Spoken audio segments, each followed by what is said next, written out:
Acompañar colegas de acá del medio, la licenciada Julieta Monasterio Figueroa, licenciada en Psicología en la Universidad Nacional de Córdoba, máster en Gerontología Social de la Universidad de Granada, España, integrante del cuerpo del equipo interdisciplinario forense de los juzgados de menores y familias de la Corte de Justicia de Catamarca, y la licenciada Mónica Liliana Weinstein, licenciada en Psicología también de la Universidad Nacional de Córdoba, ex residente de Salud Mental del Ministerio de Salud de la provincia de Córdoba, ex becada de Mercasal de Israel, integrante también del equipo interdisciplinario forense de los juzgados de menores y familias. Las presenté juntas porque creo que es merecedor un fuerte aplauso para ellas por todo este trabajo que han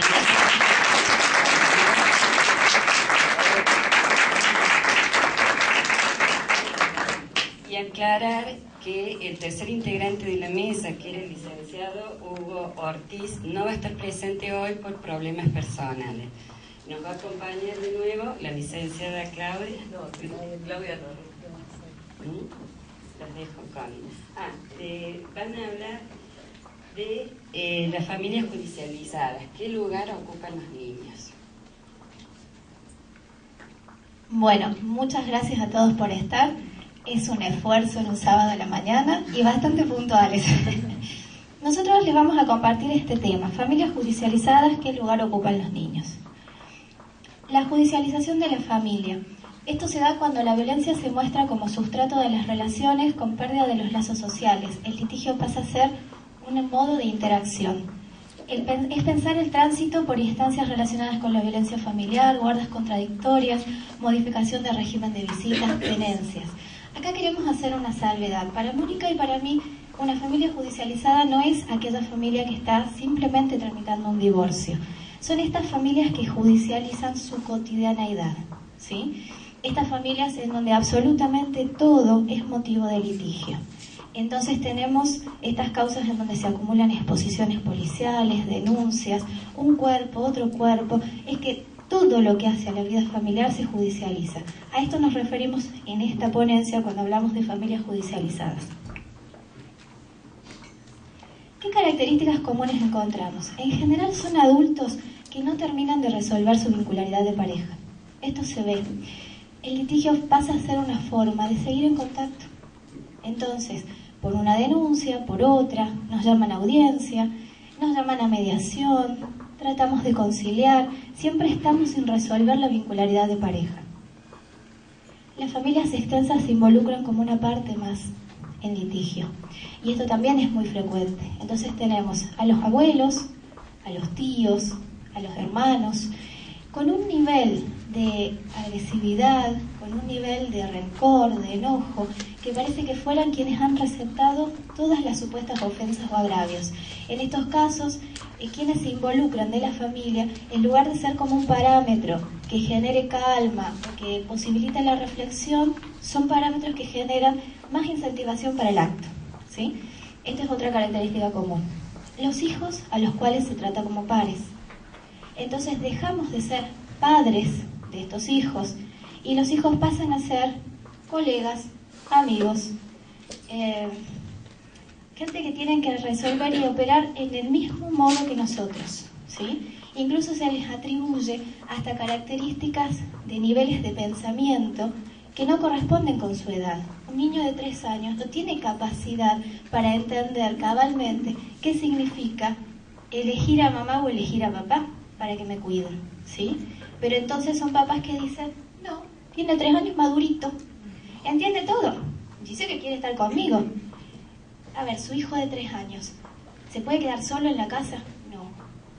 ¿Puede manejar? No. ¿Puede hacer las compras? No. ¿Y por qué puede usted creer que tiene capacidad para entender y para decidir todo lo que pasa alrededor de la vida y decidir que la mamá no es capaz de ser mamá? ¿Sí?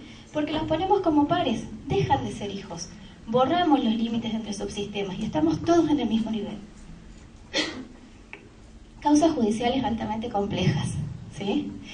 Y por ahí veo a Dani Faerman y te vendrán a la cabeza también algunas causas, y a todos los que trabajan en juzgados, causas judiciales altamente complejas. ¿Cómo hacemos para resolver esto? En realidad la idea es que nunca se resuelve, porque si me resuelven la historia, dejo de estar con el otro, ¿sí? Y volvemos a lo primero, si no termina de resolver la vincularidad de pareja. No quiero que la justicia me resuelva nada, porque yo quiero seguir ligado con el otro desde el litigio. Entonces tenemos cuerpos y cuerpos de expedientes, ¿sí?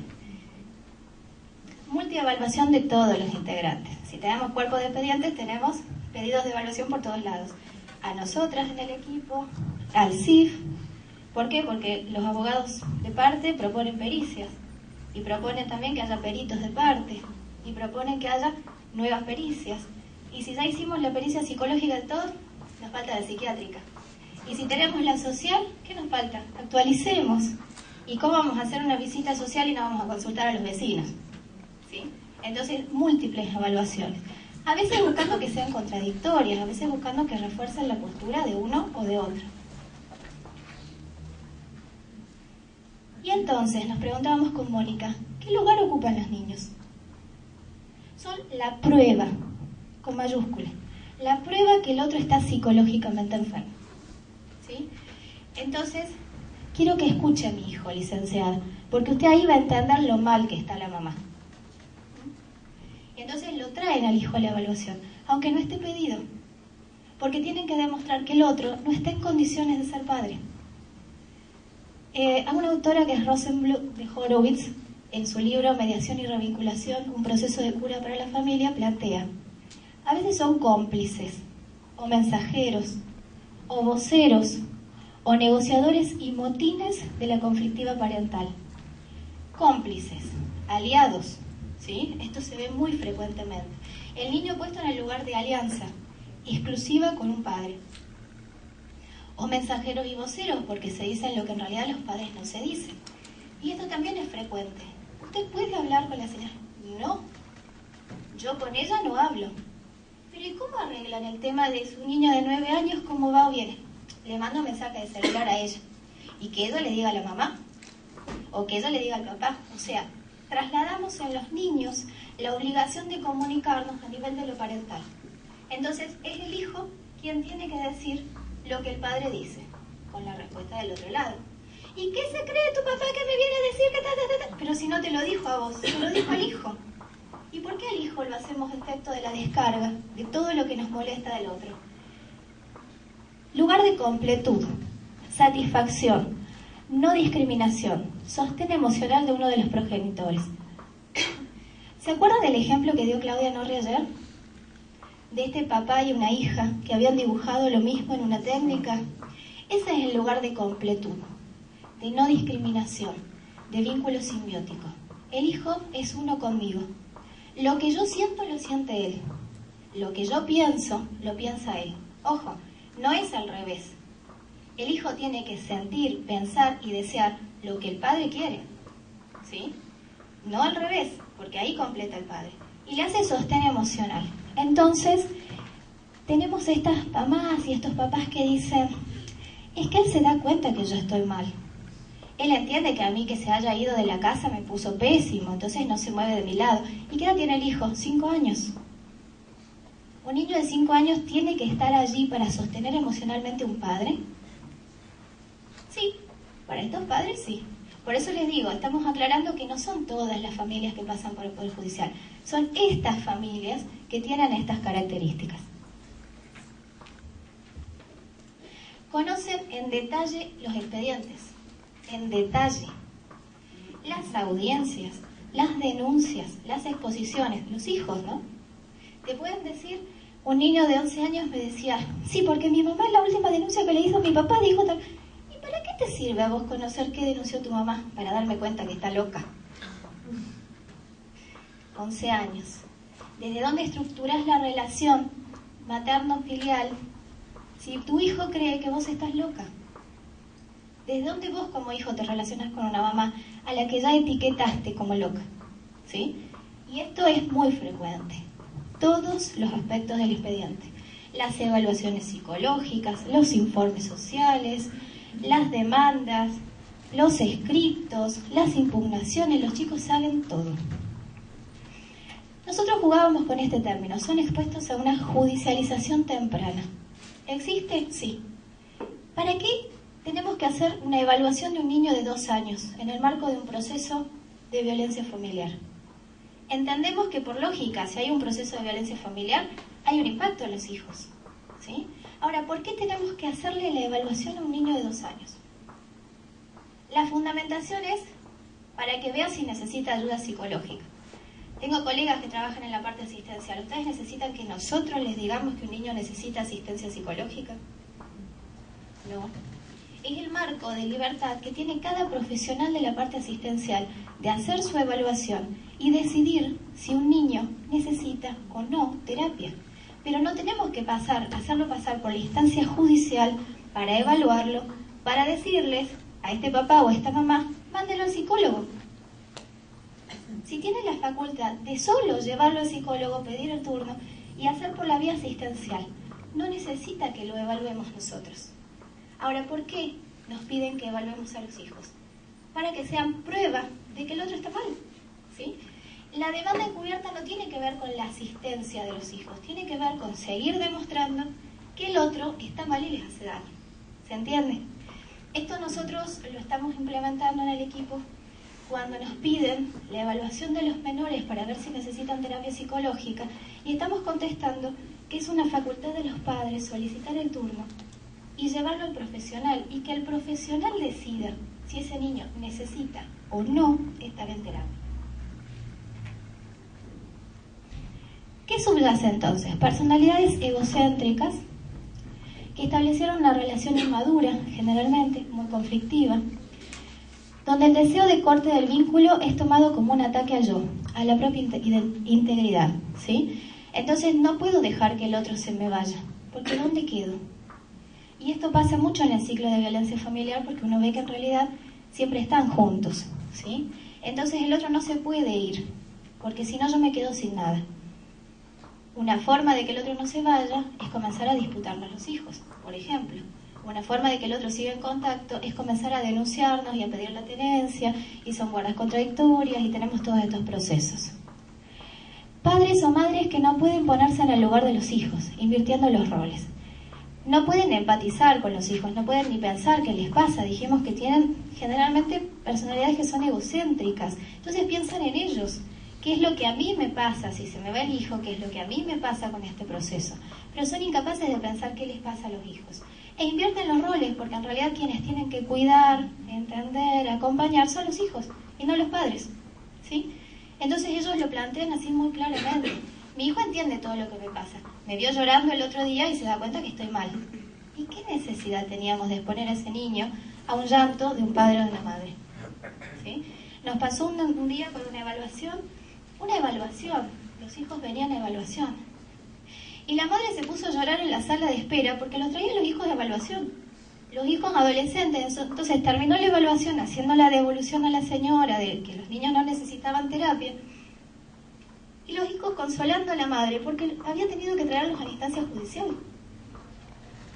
Mamá, dale, tranquilízate, no pasa nada. Y llorando a la madre porque los había traído al juzgado. Demandan en la justicia una legitimación que remite a la necesidad de legitimación del ser. O sea, en realidad acá no se tiene que resolver con quién se quedan los hijos o si la pareja se separa. Acá me tienen que resolver la identidad, yo tengo que ser esto. Y la justicia cuando me legitima lo que pido, en realidad me legitima a mí como sujeto. ¿Se entiende? O sea, yo lo que estoy pidiendo a la justicia no es que me resuelva el litigio, es que me resuelva a mí como sujeto, la identidad, la entidad, ¿dónde estoy? Cosificamos a los hijos, a los nietos, porque se ve también abuelos que entran en esta dinámica. Los hijos dejan de ser sujetos y pasan a ser cosas con las cuales nos peleamos, nos enojamos, nos quitamos, tenemos como motín. Dejan de ser sujetos, tienen que comenzar a hacer cosas que funcionen a partir de lo que nosotros necesitamos. Se dan las alianzas con un hijo en contra de otro, ¿sí?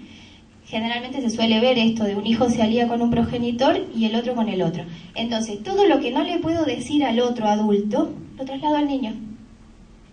y podemos escuchar padres hablando realmente barbaridades acerca de los hijos. Y entre los hermanos, a nivel de su sistema fraterno, absolutamente fracturado el vínculo. El espacio de la entrevista se convierte en un escenario desde el cual se juzgan las conductas de la expareja. No cosas específicas y fundamentales, todo.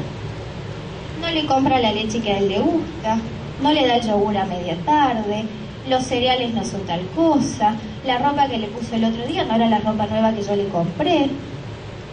Todo, absolutamente cada aspecto de la vida. Ahora, cuando estamos mirando esto, no podemos menos que darnos cuenta que siempre está hablando del otro. El espacio de entrevista individual se transforma en un espacio donde yo sigo hablando del otro. Y además hablo del otro desde un lugar de conocimiento que remite a esto de que siempre estoy pendiente del otro, ¿sí? Porque si yo puedo saber todo lo que hizo el día anterior con mi hijo, quiere decir que me dedico a investigar qué es lo que el otro hizo, ¿sí? ¿Cómo puede ser que muestre el celular, que ande con el novio? ¿Cómo sabe usted que está la señora con su novio si usted no vive con ella? Ah, es que mi hijo me cuenta, ¿sí? Entonces, utilizamos al hijo para que nos brinde información privilegiada para después a eso hacerlo valer en el marco del proceso para demostrar que el otro es un inútil. Los hijos o hijas son presentados como víctimas de los manejos del otro. Que son víctimas, que están victimizados, no cabe duda. Lo que pasa es que para estos papás siempre es el otro el victimario, ¿sí? Porque no muestran esta capacidad de reflexionar acerca de sus conductas y poder pensar en lo que hacen. Entonces, todo lo que cuentan, en realidad lo cuentan para que uno tenga la idea de que es el otro el malo, ¿sí? Que es el otro el que hace daño. Y vemos esto, imposibilidad de reflexionar acerca de sus conductas. Cuando a este papá que mostraba a este hijo que se daba cuenta que la madre estaba loca porque había visto las denuncias, le cuestiono para qué le mostraba el expediente a un niño de 11 años, ¿que está mal? Esa fue la respuesta. No sabía, licenciado, usted me dice, pero yo no me imaginé que eso esté mal. Incapacidad de reflexión, es absolutamente concreto. Hago, le muestro, lo expongo, lo traigo, ¿sí? Ayer se habló mucho de esto, de que traen los hijos a la evaluación. Lo contó también Cristina Cabral de La Rioja. La traen a la evaluación. Necesitan que el hijo sea evaluado. Necesitan que el profesional establezca que este niño tiene daño psíquico y que además el malo de la historia es el otro. Les dejo esta reflexión y ya pasa Mónica. La situación de conflicto erosiona la capacidad que tienen los padres de cuidar a los hijos. Como consecuencia de la división de la autoridad parental y la falta de respeto que los padres tienen entre sí, la paternidad-maternidad se vuelve más compleja, problemática. Pero acá hay un efecto boomerang, ¿sí? Porque si yo a un hijo lo borré del lugar de hijo, lo puse como par, y además de eso le di autoridad, le di capacidad que insulte al otro, le instalé la violencia como modo de relación con el otro progenitor, ¿cómo vuelvo yo a un hijo al lugar de hijo conmigo? Es un efecto boomerang porque es cuestión de tiempo que ese hijo comience a operar conmigo de la misma manera en la que yo estoy facilitando que opere con el otro, ¿sí? Y en la adolescencia esto se genera con muchos problemas. Porque entonces los chicos que se les busca que sean adultos por algunas cosas y después bajarlos para que sean hijos en otro, ya comienzan a revelarse la autoridad de ambos, porque ya lo puse en otro lugar, ¿sí? El pensar qué lugar ocupan los niños es pensar qué pasa con estas familias que inician un proceso de divorcio. Y uno de los puntos a tener en cuenta es los motivos que generan, ¿no?, la separación y el divorcio, que es lo que nosotros vemos en nuestro trabajo cotidiano.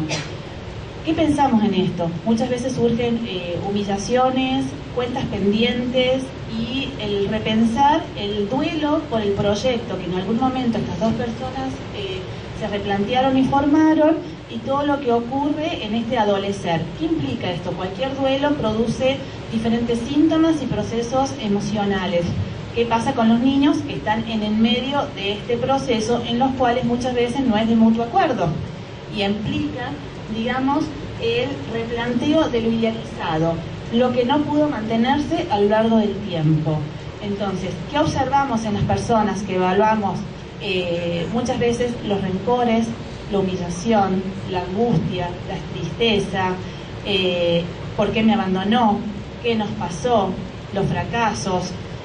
Y esto implica, como hablaba Julieta muchas veces, esto de pensar qué lugar ocupan los niños, ¿no? Los niños en medio de estas reyertas, de estas peleas, de estas disputas, que nosotros en el Poder Judicial entramos en la intimidad de estas personas que no pueden resolver, muchas veces intervienen, digamos, a la justicia, y nosotros como equipo técnico intervenimos, digamos, de acuerdo a lo que recibimos de las demandas de los jueces y secretarios. ¿Qué surgen los niños? Los niños, digamos, generan síntomas. ¿Qué es un síntoma? Una situación de conflicto. El niño muchas veces no puede decir, no puede verbalizar, se generan los síntomas. Lo vamos a ver a los síntomas de acuerdo a la edad, si son niños preescolares o si son niños adolescentes. En los niños preescolares podemos ver, digamos, situaciones que el cuerpo muchas veces habla. Entonces vemos trastornos del sueño, situaciones psicosomáticas. ¿Dónde lo va a plasmar? La escuela. Niños escolarizados. Tenemos niños que ingresan ya en salita de 3 años a salas maternales y vamos a observar que muchas veces las docentes observan de acuerdo a situaciones, claro, porque es niño de papá separado, ¿qué le pasa a mamá o qué le pasa a papá? El fin de semana estuvo con el papá y vino así, o pasó algo.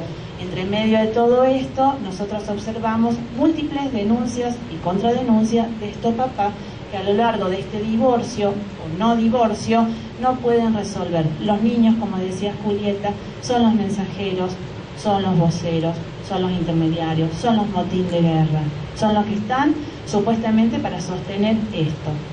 ¿Qué vemos en la adolescencia? En la adolescencia se va a jugar todo lo que tiene que ver con pautas, normas, la reactualización en los adolescentes de lo que implica el ser social.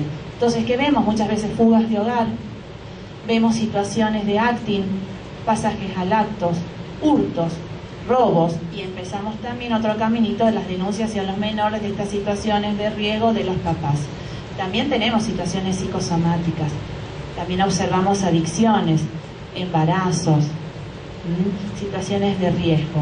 Entonces, nosotros, digamos, en las evaluaciones podemos ver todo esto, lo que pasa en la desorganización familiar.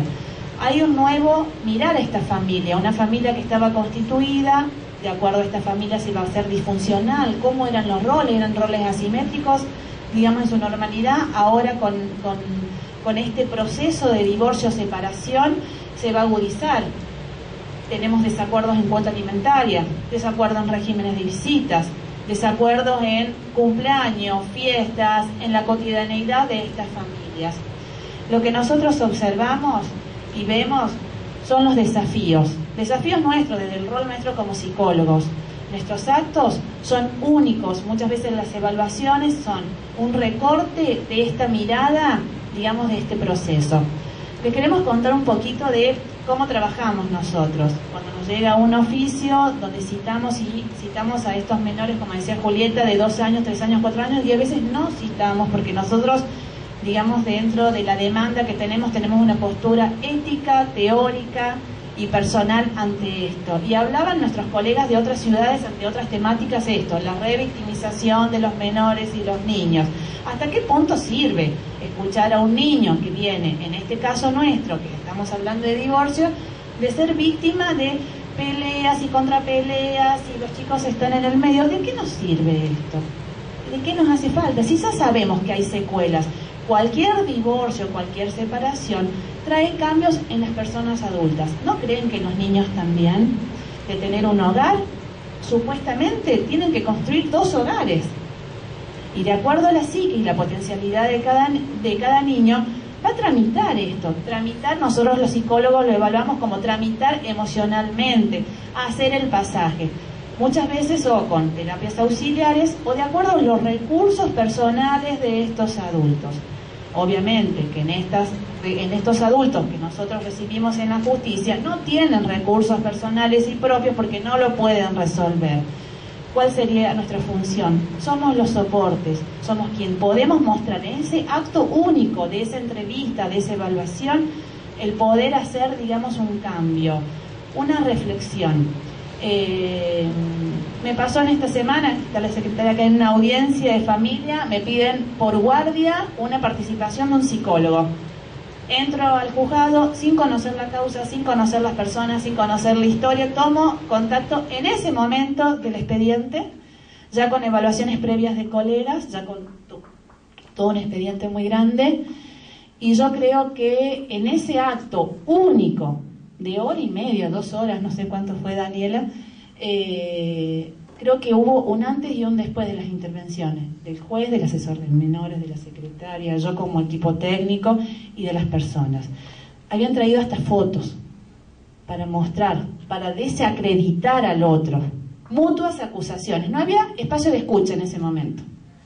Las partes se acusaban y se recriminaban cosas, digamos. Entonces, esto de lo no resuelto, porque había nuevas parejas en esa causa. Digo, nosotros como psicólogos que tenemos que posibilitar el pensar, el reflexionar, que somos quienes auxiliamos en estas personas que ellos por dificultades personales no lo pueden hacer, creo y estamos convencidas que sí, ese acto único que es una entrevista en un marco del Poder Judicial, hay un antes y un después, para decirle, señora, ¿usted le cree que su abogado, porque muchas veces las personas, los abogados de las personas que están en crisis piden evaluaciones, pero ellos no se dan cuenta? Entonces en ese acto nosotros decimos, ¿usted, señora, le parece que su hijo de 5, 7, 8, 10 años tiene riesgo? ¿Está con elementos para que nosotros le evaluemos? ¿Usted qué piensa? Sí, la verdad que tiene razón, no debería haberlos traído.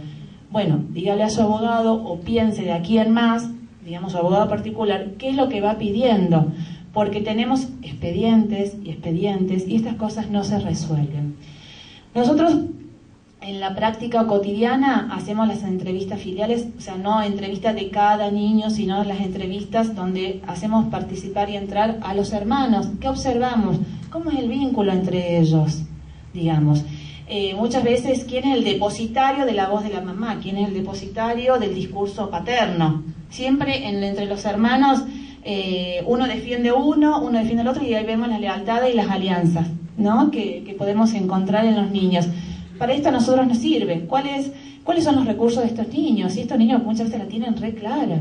¿Qué pasa con papá y mamá? Y son ellos los que tienen los problemas, y vemos una afectividad hermosa, digamos, sostenida, que eso los va a acompañar a ellos en esta transición. Ni hablar cuando muchas veces uno de los hijos vive con papá, los otros hermanitos viven con los otros. Cuando hablamos de chiquitos del interior, donde por separación de los papás, esto no a la separación de hermanos. Digamos, no a la separación de hermanos, creemos que no es conveniente esto, digamos. Los niños tienen derecho a estar con papá y mamá, y habrá que ayudarlos a estos adultos a transitar este proceso para evitar más secuelas. Creemos en la no victimización de estas cosas, digamos, que muchas veces afecta a estas familias disfuncionales. Primero tendrán que tramitar afectivamente el divorcio para poder repensar. Ellos, muchas veces estas familias no pueden reflexionar de qué lugar ocupan los hijos, qué lugar ocupan los niños, hijos, pares, ¿no? Como decía Julieta, muchas veces desde el sostén emocional, desde el juez, mira lo que hace tu papá, mira lo que hace tu mamá, claro, mira, tenés que venir a las 5, son las 8 y no viene, mira, vos lo llamás y no atiende el celular, claro, debe estar con la otra, debe estar con el otro, claro, a mí no me da la cuota alimentaria, pero mira, ya cambió el auto. Y los chicos escuchan esto, no deben. Los niños tienen que crecer, digamos, con una infancia feliz, o aprender, incorporar, digamos, que bueno, que van a tener 2 hogares, que van a tener 2 casas, que papá y mamá posiblemente puedan hacer su vida afectiva, pero que papá y mamá los van a acompañar a ellos de por vida, y mostrarles a papá y a mamá esto. Por eso en nuestro acto único, que son las evaluaciones, uno le puede mostrar esto.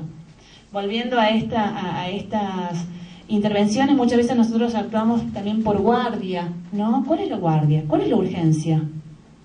Estas situaciones no son los psicólogos estamos atravesados por las guardias clínicas, las guardias de riesgo. Acá no hay nadie que muera, no hay nadie, digamos, y son procesos en los cuales uno va trabajando internamente en estos equipos interdisciplinarios, y también de todos los estratos, digamos, que nos acompañan, ¿no? Jueces, secretarios, el poder mostrar. Nosotros los psicólogos forenses que tenemos la capacidad o las herramientas o los recursos intelectuales para poder devolver o traducir lo que el otro quiere, ¿no? Muchas veces no saben qué pedir en cuanto a la demanda profesional y uno, mira, ¿será conveniente esto? ¿Qué te parece tal cosa? Y uno, el hecho de poder devolver. Creo que el quehacer profesional y los desafíos nuestros, nosotros en 3 años que tenemos de creación de este equipo, año a año vamos teniendo experiencia y cotidianamente vamos aprendiendo, ¿no? ¿Cuál es nuestro rol? ¿Cuál es nuestra función? ¿Hacia dónde apuntamos? ¿Cuál es nuestro lugar ético y profesional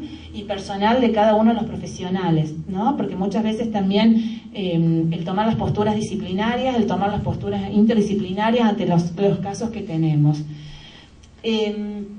Es importante también pensar cuál es el sostén y el acompañamiento en todo esto, el mostrar al niño en esa entrevista que son cosas de papá y mamá, que él no se preocupe, que nosotros estamos ahí para ayudarlos a que papá y mamá puedan definir estas cosas, tanto en audiencia cuando uno se presenta como en las evaluaciones. Y utilizamos como técnicas muchas veces las técnicas gráficas que nos ayudan, si tenemos una caja de juguetes que también ayudan para ver el vínculo entre ellos, para ver qué representan. Nuestro objetivo no es la cura, no es una asistencia clínica, estamos dentro del Poder Judicial, eso nos ayuda para tomar elementos de esta dinámica de la familia, a ver qué roles, qué funciones, hacia dónde vamos y cuáles van a ser las propuestas, tanto para la devolución, de los magistrados, como para la devolución de las partes. Y poder decirles a los niños, desde el escribir, ¿sabes qué lugar es este? ¿Sabes dónde trajo papá y mamá? ¿Sabes qué hace un psicólogo?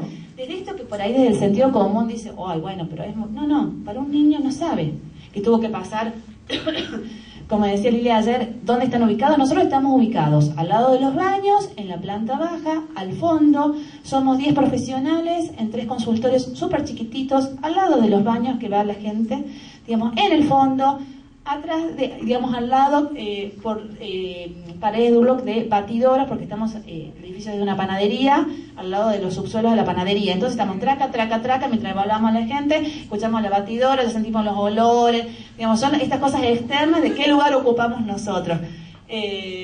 No es el subsuelo, pero es la planta baja del edificio. Entonces también mostrarle esto a los niños, ¿no? Esto calma la ansiedad. Los niños son sacados de los colegios a mitad de mañana para ser evaluados, están dormidos, vienen del interior. Esto ayuda, ¿no? Al calmar la ansiedad, al saber cuál es el objetivo nuestro, hacia dónde vamos y que no va a tener que volver más, que vamos a hablar con papá y mamá, que vamos a hablar con una señora que es la juez. ¿Y quién es la juez? Ellos no saben tampoco, ¿no? Estas cosas que nosotros por ahí nos olvidamos de explicitar a los niños, ¿no? Y tenemos que escucharlos. Nosotros, tenemos una postura personal, como decimos con Julieta, de preservar a los niños, ante todo, ¿no? Y que los niños vuelvan a ocupar el lugar de hijos, que en estas familias disfuncionales se desdibujaron en este proceso de divorcio. Los niños tienen que ocupar lugar de niños y aportar, sostener o derivar en forma privada, a estos papás para que ellos puedan incorporar este rol, ¿no? De cosas no resueltas, de cosas pendientes, de cuántos rencores y emociones y enojos que tienen con el otro progenitor, ¿no? Los niños no tienen nada que ver. Una de las cosas a tener en cuenta es que nosotros pensamos en evitar la cronificación de las situaciones conflictivas. Y trabajamos cotidianamente para esto, para que no sean cuerpos y cuerpos de expedientes. Y hacer caso a esto, lo que pide un abogado, lo que pide el otro. No bastó con una evaluación que fue hace un mes. ¿En cuánto puede cambiar una persona una dinámica, Sabemos que estas patologías familiares tienen su proceso, pero ya hay una evaluación. Volverlos a citar. ¿Cuál es el objetivo? Como equipo técnico, como auxiliares de los magistrados, nosotros tratamos de evitar la cronificación. Y tanto en la denuncia de violencia familiar le decimos, mire, esto lo puede resolver de esta manera. A ver, abrimos espacios reflexivos. Estas personas, como decía Julieta, vienen con un pensamiento más concreto, donde nosotros en esa entrevista intentamos que ellos reflexionen, que se pongan en el lugar del otro, no para armar la guerra. ¿Quién tiene la razón? Acá, se terminó una pareja, una ruptura, habrá que procesarlo, no hay tiempos. Nosotros los psicólogos trabajamos cuando no hay tiempos en los procesos, habrá que ver qué pasa en estos procesos y cuáles son las secuelas. Me gustaría finalizar algo que elegimos con Julieta, que es en este libro Familias en Crisis, intervenciones y respuestas de un juzgado de familia, de Eduardo José Cárdenas, que fue uno de los pioneros en uno de los juzgados civiles de Buenos Aires en trabajar con equipos interdisciplinarios. Una persona que trajimos a Catamarca hace 4 años, a capacitarnos, a nosotros y al resto del Poder Judicial, y es una carta que él escribe, digamos, y se le entrega a los papás en el punto de partida de este proceso. Y nos pareció muy interesante de compartirla. Ustedes son los padres de uno o más hijos menores y han venido a este juzgado a divorciarse. Yo soy el juez y les dirijo esta carta. Espero que la lean con atención, que la piensen, que la comenten con sus abogados, con otras personas de confianza, inclusive tal vez entre ustedes. Los hijos sufren siempre por la separación de los padres. Esto es sabido, pero también es cierto que se les puede ayudar. La posibilidad de que los hijos puedan crecer armónicamente y lleguen a ser mujeres y hombres maduros depende muchísimo de cómo evolucione la disposición y la conducta de sus padres hacia ellos y entre sí después de la separación, porque los padres podrán dejar de ser marido y mujer, pero son padres para siempre. Esta responsabilidad de los padres separados respecto de sus hijos no pasa solo por la demostración de cariño y el ejercicio de la autoridad, que cada uno puede hacer por sí. Pasa principalmente por la cooperación de ambos en la crianza y educación de sus hijos. Lo que más los beneficiará es este acuerdo entre sus padres, solamente posible a través de un diálogo centrado en su bienestar. Los padres separados a menudo se dan cuenta de todo esto y tratan de ponerlo en práctica, pero no es fácil hacerlo sin ayuda. La separación trae problemas muy hondos, problemas afectivos, económicos, de vivienda, en la vida de relación. Estas dificultades a menudo impiden ver con claridad lo que los hijos necesitan, cómo están, qué reclaman afectiva o materialmente. El momento de la separación y el momento del divorcio son muy dolorosos para toda la familia. Considero que justamente por eso son oportunos para que con cierta ayuda los padres puedan detenerse a pensar en las necesidades de sus hijos. Esto es lo que trato de hacer en mi juzgado desde octubre de 1985. Para eso he formado un equipo de asistentes sociales especializadas en esta tarea. Una de ellas ha sido asignada por mí para intervenir en este caso. Hablará con cada uno de ustedes y con sus hijos. Ustedes hasta ahora han hecho seguramente todo lo posible. Hay algunos casos, muy pocos, que no precisan ninguna ayuda, pero lo más probable es que les venga bien al menos alguna orientación. Por este motivo es que yo dispongo que intervenga un asistente social del equipo en todos los casos. Yo también, como juez de divorcio, tengo responsabilidad sobre los hijos de ustedes. Tengo que saber cómo están y tengo que ayudar a los padres para que estén mejor. Quisiera decirles una cosa más. Este servicio no lo paga el Estado, lo pagan los padres.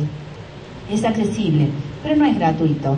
Los padres pueden ponerse de acuerdo sobre quién paga el honorario del asistente social. De otro modo, yo lo determinaré. Me despido por ahora, seguramente nos veremos pronto. Hasta entonces. Eduardo José Cárdenas, juez. Queremos recalcar esto, el lugar de los hijos que vuelvan al lugar de niños en este proceso. Muchas gracias.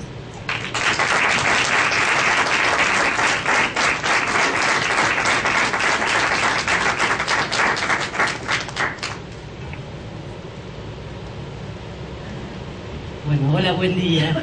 Estoy acá un poco improvisada y tratando de redondear algunas cosas que quizás quedaron dando vueltas. Escuchando acá a las dos colegas, cuando hablaban de estas parejas con, podemos decir jurídicamente, divorcios controvertidos, podemos decir de la mirada psicológica, digamos, que no hay una resolución, por más que el vínculo, digamos, legalmente se haya interrumpido, no hay una resolución emocional de la separación de ese vínculo, ¿no?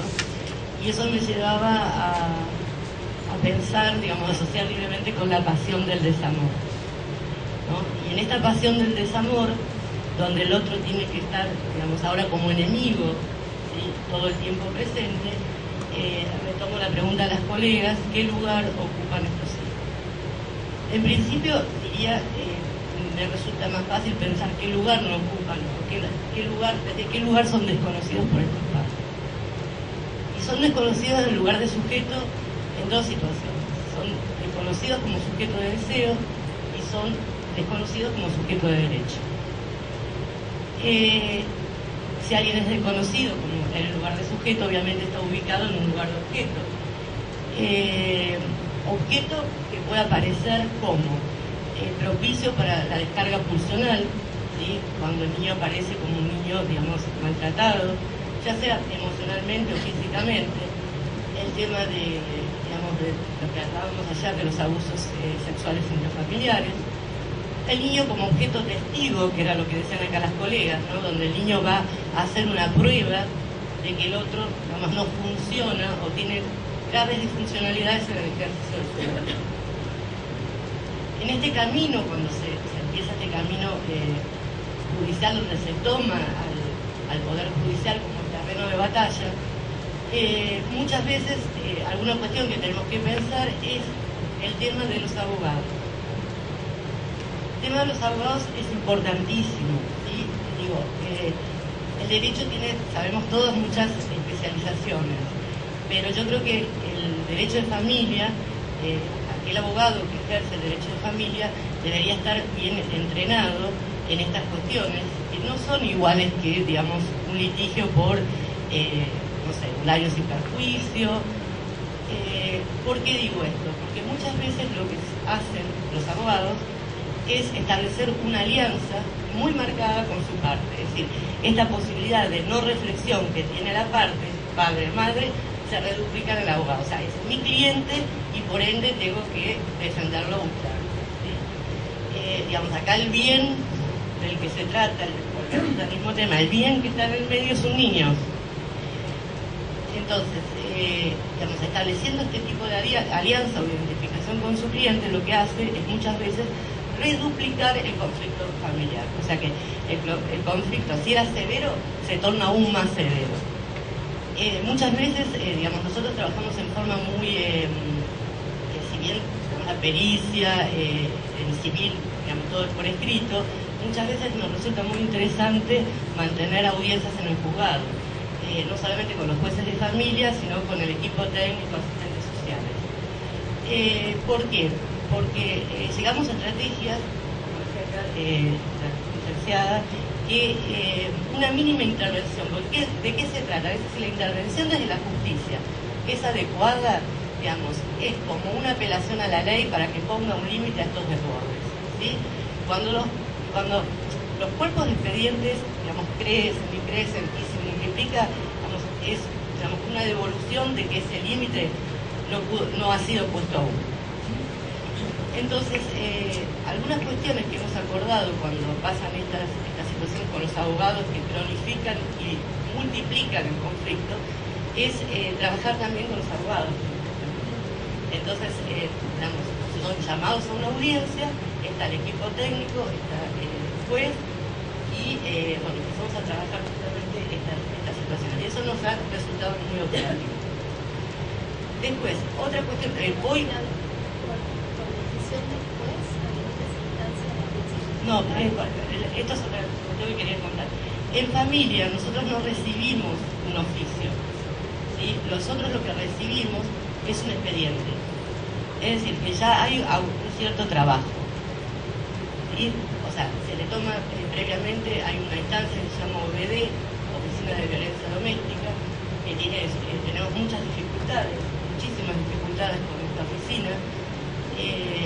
No sé si ha facilitado o no la cuestión, pero lo que sí hay un texto, ¿sí? Un texto.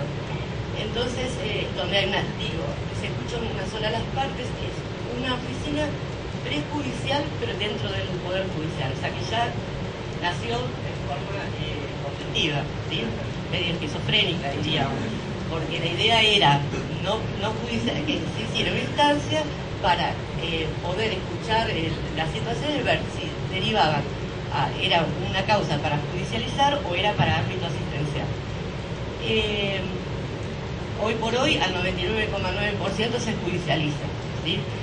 Yo diría que a veces al 102%. Se escucha a la parte denunciante, a una sola de las partes. Y digamos, justamente por corresponder, digamos, estar inserto en la corte, es prejudicial judicial. Entonces derivan después a los juzgados de familia, tenemos una complicación bastante, tenemos una dinámica muy importante estos últimos 2 años como está trabajando OBD, porque los que se están tirando de los pelos son los jueces penales, porque no solamente, digamos, se judicializa todo, sino que se duplicó al menos la judicialización. ¿Por qué? Porque se acuerdan que ayer hablamos de la 24417, que era en la instancia civil y que era una ley de protección de la violencia familiar. Justamente lo que se trataba de hacer es de ver cómo se podía descomprimir el conflicto familiar, qué intervenciones había que hacer para esto y, digamos, desjudicializar a la familia en el menor tiempo posible. Acá sí, digamos, la señora, que solamente digo la señora porque en general es el número de denunciantes mayor, ¿sí? A los señores en la OBD les pasan otras cosas, ¿sí? Por ejemplo, se les agrandan los tiempos de espera, se les alargan muchísimo, a veces no son escuchados. Bueno, esto me parece que da para otro marco, también para reflexionar acerca de esto de la violencia de género, qué cosas interesantes tiene y qué excesos tiene. Exactamente. Qué prejuicios, desde dónde se maneja. Entonces, digo, la señora encuentra una situación que podría encuadrar de lo que se trata de violencia conyugal, violencia familiar. Pero se le preguntan las preguntas, digamos, nosotros como psicólogos, sabemos que en cualquier ámbito, o allá las compañeras que hablaban de cómo se manejaban el trabajo de cámara GESEL, jamás una pregunta puede ser inductiva, ¿sí? Las preguntas deben ser lo más abiertas posibles. Bueno, acá tenemos preguntas como el tipo, ¿nunca revolvió objetos? Ah, sí, una vez me revolvió un cenicero. Eso es violencia ambiental, ¿sí? Pero dígame, ¿y cuánto le dejan por día?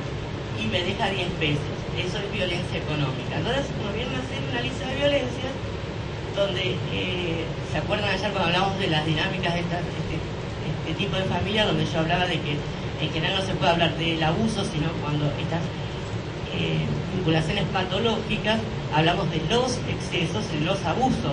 Entonces, si yo sigo preguntando por los abusos, seguramente voy a encontrar una lista. Y dígame, ¿alguna vez él no vino y usted no tenía ganas, vino con ganas de tener sexo, usted no tenía ganas, entonces le dijo que no, pero él insistió? Bueno, ahí tenemos violación. No le digo que no produce, ¿sí? Entonces, ¿qué hacemos? Hay que mandar a penal, porque es un delito penal, ¿sí? Entonces, vamos a ver la interacción en familia, pero además va a ir el estudio por penal, ¿sí? Delito por abuso sexual. Entonces, digo, en esta situación estamos trabajando. Los jueces penales les mandaron, duplicaron, o sea, lo que era familia, ahora están con las familias. Entonces, es muy gracioso cuando vamos a las audiencias, dicen, pero no pueden formar un equipo de psicólogos de familia para penal, ¿sí?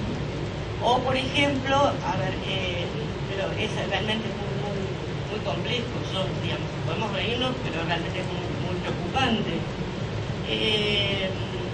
Por ejemplo, estaba pensando un tema de familia, ¿no? Entonces la mamá en OBD dice sí, porque y además él a veces cuando están separados, cuando la baña le toca la colita. Si la nena me dijo que le pasa mucho jabón, su zona genital, mucho jabón. Entonces, obviamente, abuso sexual infantil. Entonces, vemos a este chiquito, a esta familia, sí, por interacción familiar. Pero ahora también interviene el juez penal de menores, sí, por el delito de abuso sexual infantil. Pero los jueces se dan cuenta que viendo al niño, digamos, se tomarlo como objeto, estos que están abriendo sus oídos a qué se trata, y entonces dicen, no vamos a poner al nenito solo. Entonces, él también en penal pide una interacción familiar, ¿sí? O sea, estamos parados en esta situación de locura, yo creo, de cuestión caótica.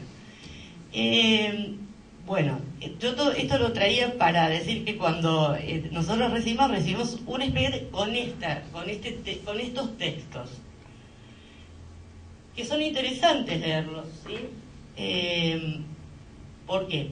Porque a partir de algunas cuestiones que ahí se fueron diciendo, y a veces también tiene una audiencia previa en el juzgado, y entonces también está el texto de la audiencia, uno más o menos va planificando una estrategia.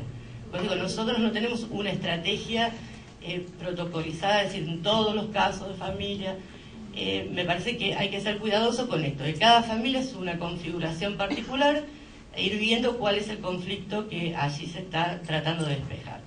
En principio, si en estos textos, ¿sí? Lo que aparece es que la violencia es nada más conyugal, ¿sí? Digamos, estas cuestiones de divorcios controvertidos, etcétera, etcétera, y hay niños pequeños, a los niños no los hacemos venir. O sea, la idea nuestra es que el niño no debería, ¿sí? Lo mismo que decía ayer, estar en los tribunales. De pronto estaba pensando en situaciones donde hay una denuncia de violencia familiar y donde se dice que además los niños están siendo objeto de abusos familiares, digamos, son objetos de maltrato, etcétera, etcétera. Obviamente, y lo que se nos pide es una interacción familiar, obviamente que los niños van a ser incluidos en las evaluaciones. ¿De qué modo van a ser incluidos en las evaluaciones? Siempre, en todos los casos, informándole previamente, digamos, la pregunta empieza así, presentándonos, ¿sí? Y diciendo, digamos, la primera cuestión que se le dice al niño es si sabe por qué está ahí. Generalmente no sabe por qué está ahí. Entonces se le informa, conforme la edad que tenga el niño, por qué está ahí. O sea, diciendo, hay un conflicto familiar, vos sabés que hay un problema entre papá y mamá, hay algún conflicto, hay alguna cuestión en tu familia, y se lo escucha. Solamente ahí, no sé, no, la verdad no sé, los niños, digamos, es una cuestión de mucha tensión confrontarlos frente a esto. Entonces, ahí van a decir, bueno, mira, yo soy psicóloga y le contarle, bueno, ¿cuál es nuestra función? Papá y mamá fueron a ver un juez porque, bueno, hay un conflicto en la familia de ustedes, hay un problema que no pueden resolver, nosotros estamos para asesorar y para conocer a la familia. ¿Cómo lo conocemos los psicólogos? Jugando, pintando, dibujando, digamos, y de ningún modo se le exige al niño dar cuenta de ninguna de las cuestiones de las disfuncionalidades familiares. Digamos, nosotros psicólogos, por suerte, tenemos estas herramientas, ¿sí? Por sobre todo la escucha, obviamente, y, bueno, todas las herramientas que estábamos hablando ayer y todo instrumento que sea válido como para poder dirimir cuál es el conflicto genuinamente familiar. Bueno.